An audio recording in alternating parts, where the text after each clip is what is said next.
Hi, Dan from Penrith Solar Centre. This week's featured installation, we're here in Ermington, New South Wales. The crew today from Red Truck are led by team leader and CEC accredited electrician Brenton and his crew of Jacob, Mark and Jordan. This is the second day of a 2-day install. Yesterday, day one, the team ran all the cables for the Enphase battery, controller and solar.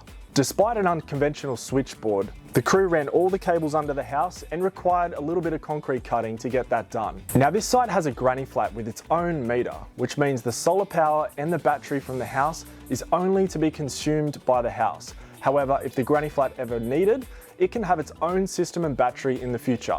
The system powering this site comprises of 22 panels of Trina 440 watt N-type solar panels, powered by none other than Enphase IQ8 AC microinverters and laced together by Schletter all black racking. As the crew are gearing up for the installation, let's take a quick look at the design and recommendations we made for this project.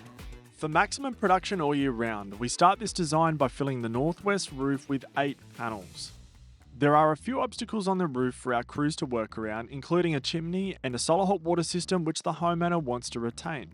The remaining 14 panels can comfortably fit in landscape orientation on the flat metal roof, which was an extension to the back of the home.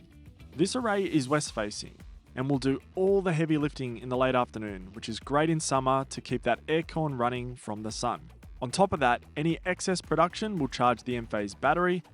Then, as a last resort, go to the grid for a feed-in tariff.